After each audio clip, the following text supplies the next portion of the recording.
안녕하세요, 여러분. 저는 서울에 살고 있는 40대 초반의 여자입니다. 직장에서도 나름 가장 빡세다고 소문난 부서에서 팀장으로 일을 하며 하루하루가 너무 바쁘고 또 지옥과도 같은 사람입니다.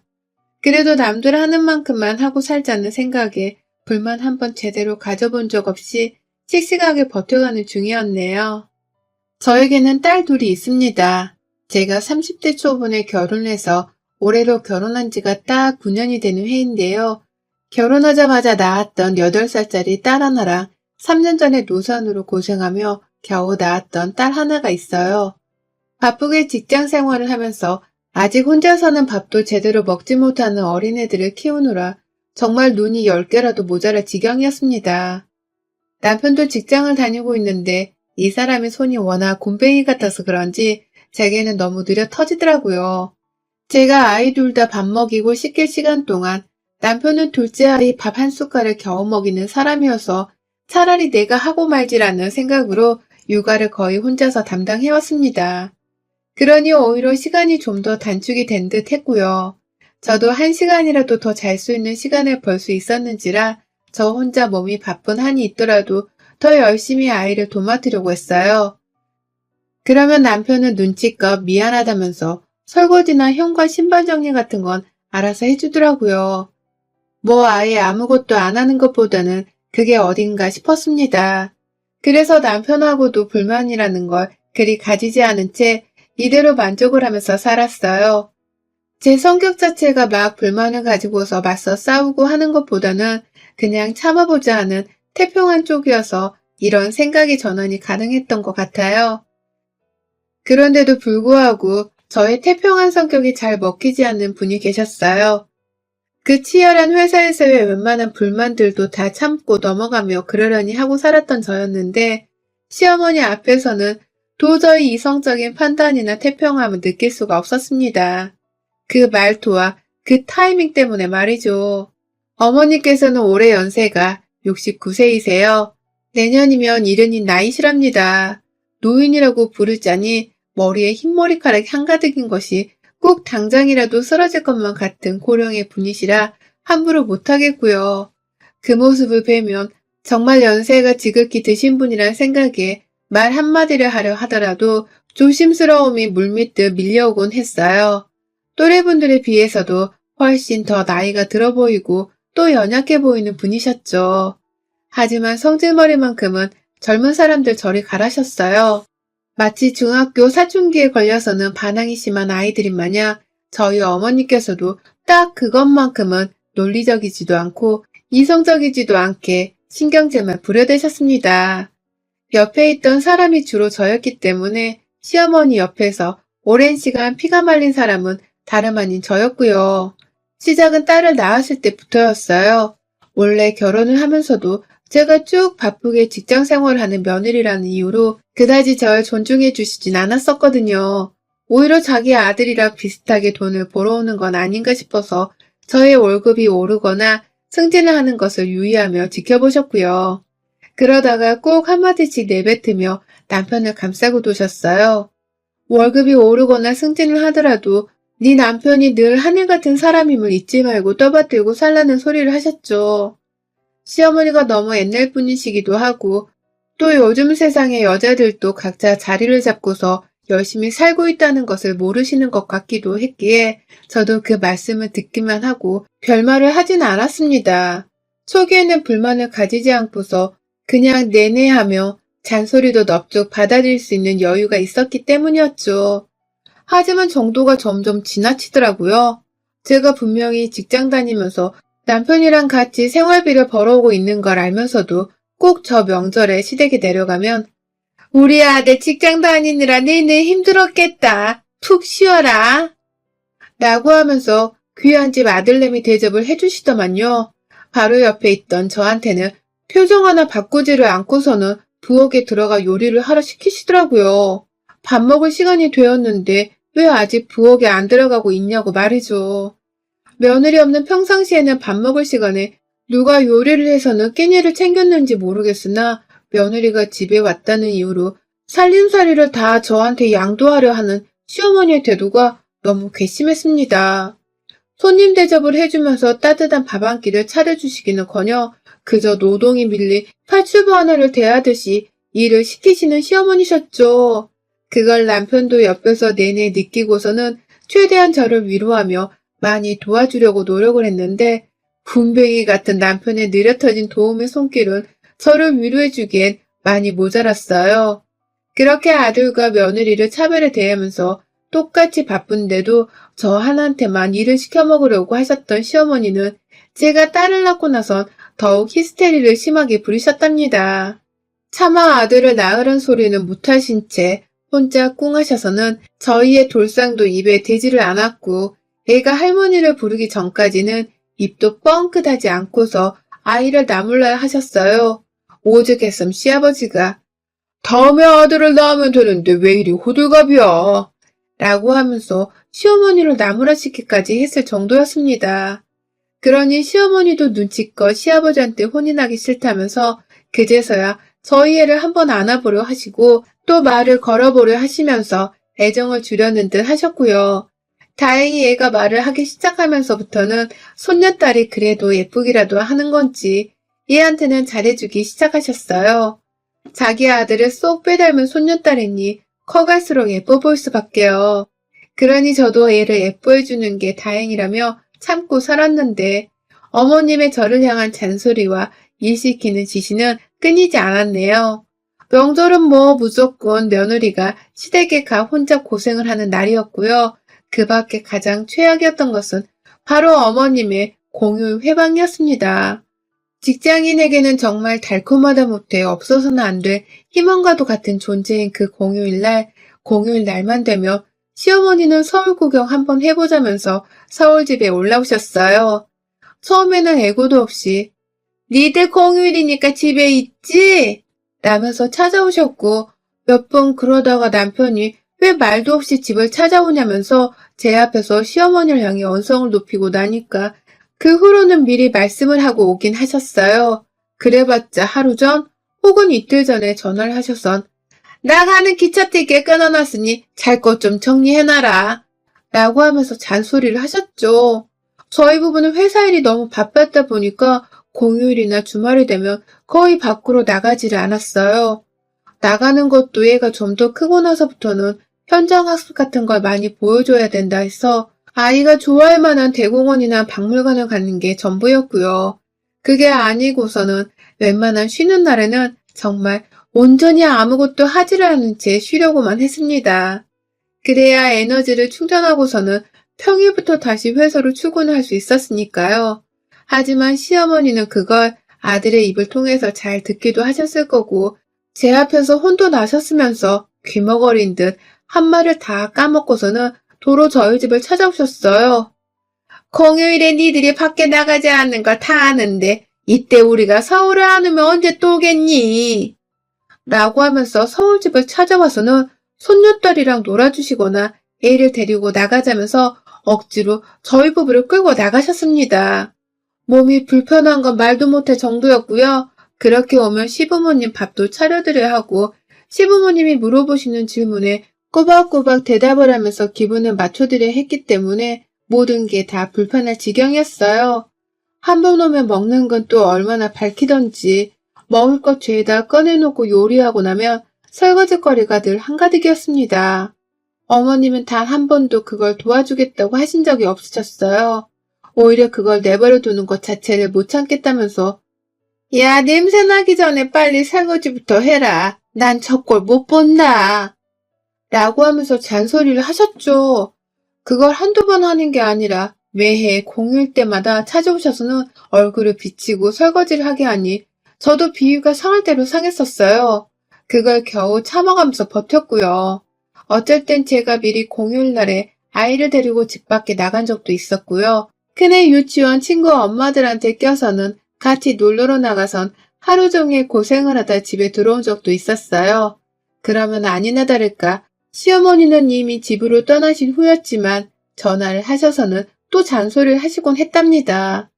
너는 왜 시어머니가 집에 올 걸 뻔히 알면서 얘를 데리고 나갔냐는 원망의 잔소리를 말입니다. 도대체 내가 어느 부분에서 잔소리를 들을 만큼 잘못을 했는지도 모르겠고 왜 우리의 피 같은 휴일마다 집에 찾아와서는 며느리 얼굴을 또 보려고 하시는지 이해를 할 수 없었습니다.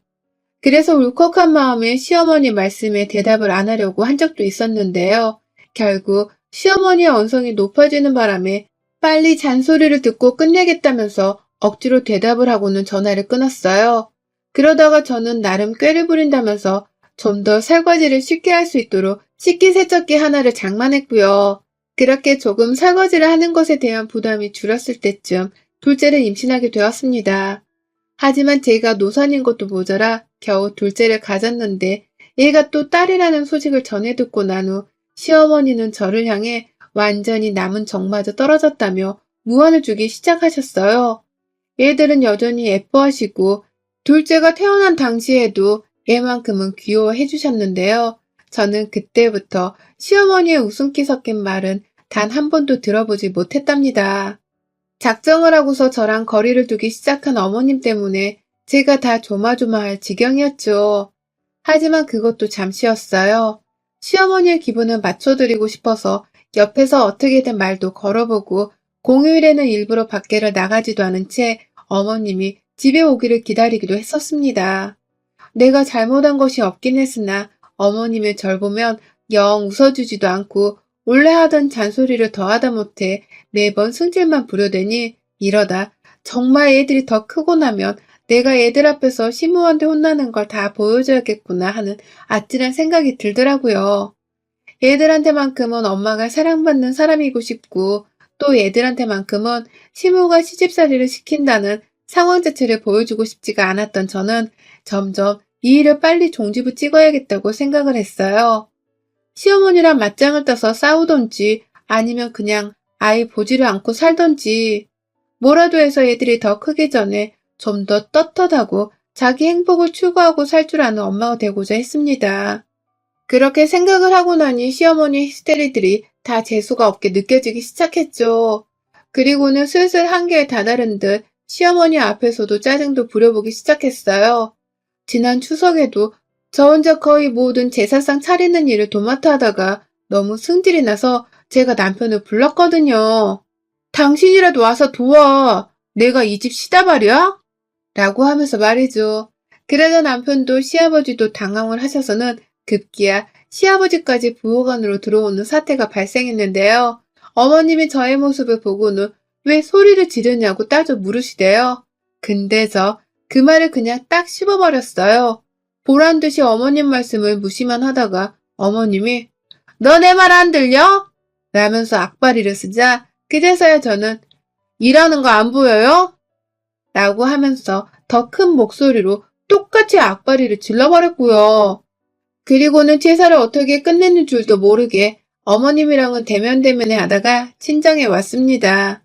어머님은 삐져서 집 밖으로 배웅도 나오지도 않으셨고 저는 혼자 상관없다면서 친정을 갔어요. 뭔가 내가 제대로 시어머니께 반항을 한 게 아닌가 싶어서 속이 개운했어요. 이대로 우리 관계가 지속이 된다면 시어머니도 저한테 더 이상 잔소리나 시집살이를 쉽게 하지 않을 거라고 생각이 되었습니다.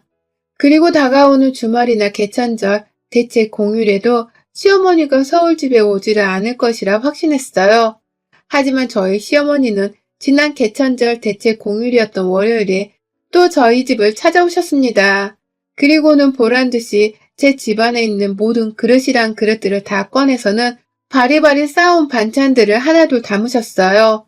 자기 아들 먹이려고 싸운 거라는 걸 누누이 강조하시면서 저희 집 그릇들을 식탁 위에 주르륵 꺼내놓고서는 음식을 담더라고요. 하나같이 다 간이 센 반찬들이었는데 그걸 그릇 위에 비벼가면서 담으시는 바람에 저는 생각을 했죠. 이거 나중에 설거지하려면 장난 아니겠다 하고 말이죠. 그리고 아니나 다를까 제 예상을 적중했습니다. 보아하니 시어머니는 의도적으로 우리 집에 있는 그릇들을 다 꺼내놓은 것이었더라고요. 저한테 쓸데없는 그릇들까지 다 설거지를 하게 하며 일을 시키려고 말입니다. 그릇에 담은 반찬들을 그대로 내버려둔 채 보란듯이 남편한테 부탁을 해서는 짜장면 배달 음식을 시켜 드시더라고요. 그러더니만 저한테는 같이 짜장면도 못 먹게 하고서는 말씀하시더라고요. 너 그거 다 냉장고에 집어넣어라. 밖에 놔두면 쉰다. 라고 말이죠. 그래서 제가 어머니께 물었습니다. 안 먹을 거면서 그릇은 왜 죄다 꺼내서 올려놓으셨어요? 이걸 누가 다 치워요? 라고 말이죠. 이 일을 설마 또 내가 해야 하는 거냐는 억울함을 표정에 가득 담아서 보이니 시어머니는 아주 당연하다는 듯이 말씀하시더라고요. 야, 그걸 그럼 네가 네 손으로 해야지. 내 손으로 직접 하리. 나는 절대로 손에 물 못 묻힌다. 너도 내 나이가 되어보면 알 거야. 설거지 하는 게 얼마나 힘든지. 라고 말이죠. 그리고서는 남편을 보면서도 저보고 들으라는 식으로 한 말씀 하시더라고요.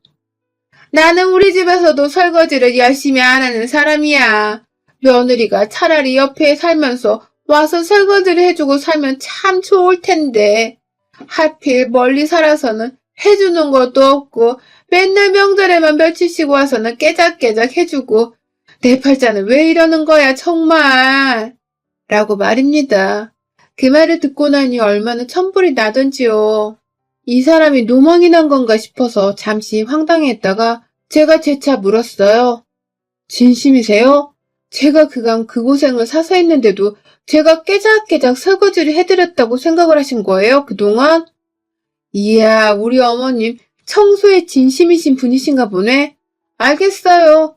그러면 이제 어머님이 더 이상 며느리를 필요로 하지 않으셔도 될 만큼 청소를 잘해주는 분을 시댁에 보내드릴게요.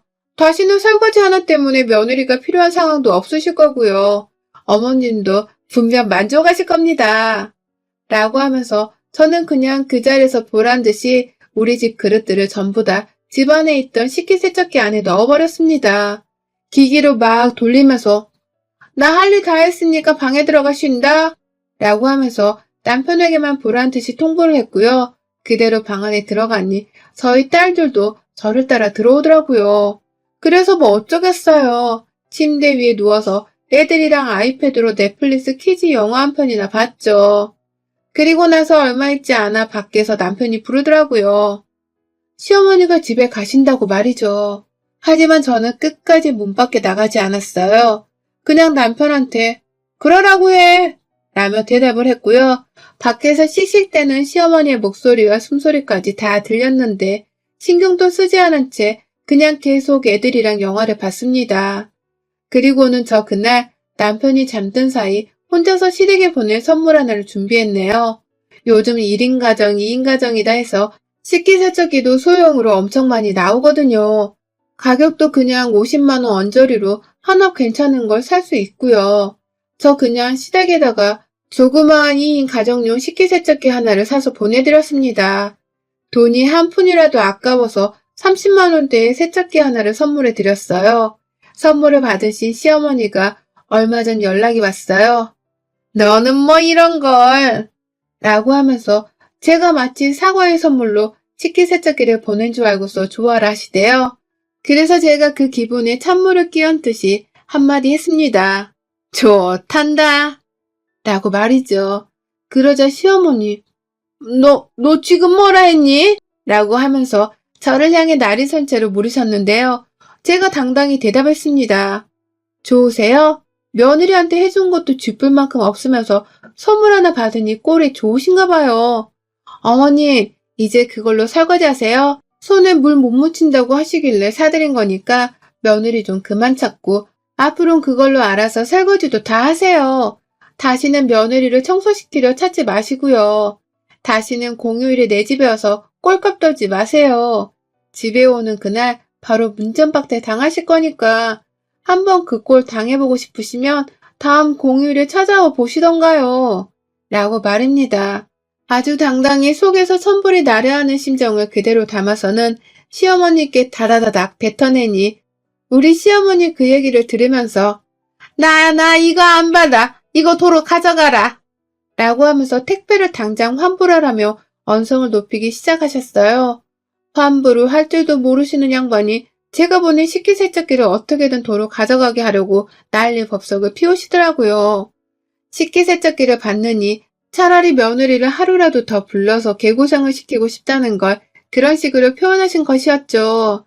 그러니 저도 너무 괘씸한 나머지 마지막 잔전까지 다 지워버리고는 어머님께 영영 이별을 고했습니다. 다시는 나를 찾지도 말고 우리 집에 오지도 말라고 하면서 당신이랑은 손절이에요. 이제 연 끊고 살겠다고요. 라며 제대로 말뚝을 받고선 전화를 끊어버렸습니다. 일이 있고 난 후 저는 왜인지 모르겠지만 식기세척기만 보면 그렇게 기분이 통쾌하더라고요. 이게 나를 구원해줬구나 싶어서 말입니다. 아직 또 다른 공휴일이 찾아오질 않았고 그래서 시어머니가 또 불현듯 집으로 찾아오실지 아닌지에 대해선 아무도 확신을 하지 못하는 상태이지만요. 저는 이번만큼은 시어머니랑 지대로 손절을 하고서 연을 끊고 살 작정으로 남편에게도 확실하게 선포를 했습니다. 당신 엄마가 나 부려먹은 거 위자료로 다 갚아줄 거 아니면 우리 사이의 싸움에 말려들지 말라고 말이죠. 시어머니와는 제대로 연 끊고 살려고 작정하고 돈 써서 식기세척기도 사드린 거니까 다시는 니네 엄마랑 나 엮이게 하지 말라고 하면서 남편에게도 분명하게 선을 긋고 내 편을 들라 말했습니다. 가정이 파탄나는 꼴을 보고 싶지 않으면 말입니다. 그러자 남편도 한참 고민하고 또 그렇게까지 해야 하냐면서 생각을 하는 듯 하더니만 시어머니가 몇 날 며칠을 남편한테 난리를 치며 절 바꾸라고 전화를 해대자 진절머리가 났나 보더라고요. 나도 엄마는 정말 감당을 못하겠다.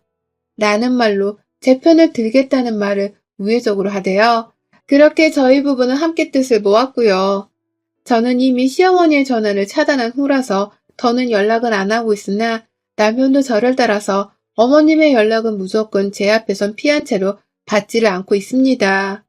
최대한 제 앞에서 시어머니 목소리를 안 들려주려고 하고 또 만남을 회피하거나 거절하면서 저의 기분을 맞춰주려고 하는 바람에 저도 시어머니의 싸움이 제법 할 맛이 난다 생각되는 중이에요. 식기세척기 하나에 시어머니와 평생 손절하는 이 기분 나쁘지 않네요. 진작에 세척기 하나 사주고서 떨고 냈어야 하는 건데 그러지 못하고 지금껏 질척거려온 저의 실수가 큽니다. 이제라도 그 실수를 만회하면 잘 살 거예요. 여러분의 생각은 댓글로 남겨주세요. 오늘도 시청해주셔서 정말 감사합니다.